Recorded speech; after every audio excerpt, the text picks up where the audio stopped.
যদি মন খুলে হাসতে চান তাহলে এই ভিডিওটা শেষ পর্যন্ত দেখে যান। একটা ছাত্র স্যারকে বলল, স্যার একটা প্রশ্ন করতে পারি? তখন স্যার বলল, হ্যাঁ কর। তখন ছাত্র বলল, স্যার আপনি একটা আস্ত হাতিকে কিভাবে ফ্রিজে রাখবেন? তখন স্যার বলল, জানি না। তখন ছাত্র বলল, খুবই সহজ স্যার, আপনি আগে ফ্রিজটা খুলবেন, তারপরে আস্তে করে সাবধানে হাতিটাকে ফ্রিজে ঢুকাবেন। স্যার আর একটা প্রশ্ন। তখন স্যার বলল, কি? তখন ছাত্র বলল, স্যার এবার বলেন তো আপনি একটা আস্ত গাধাকে কিভাবে ফ্রিজে রাখবেন? তখন স্যার বলল, খুবই সহজ, ফ্রিজটা খুলবো আর গাধাটাকে রেখে দিব। তখন ছাত্র বলল, হয় নাই স্যার, আগে আপনি হাতিটাকে বের করবেন, তারপর গাধাটাকে ভিতরে ঢুকাবেন।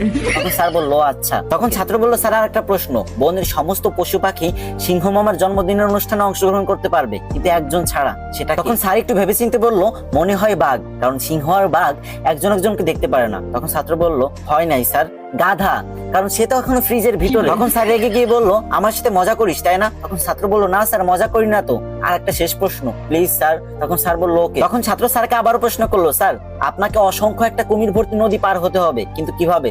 তখন স্যার বলল, এটা কোনো অবস্থাতেই সম্ভব না, তবে বড় একটা লোহার নৌকো হলে পার হওয়া যেতে পারে। তখন ছাত্র বলল, হয় নাই স্যার, আপনি খুব সহজেই সাথের নদী পার হয়ে যেতে পারেন, কারণ কুমিরগুলোতে সিংহ মামার জন্মদিনে গিয়েছে।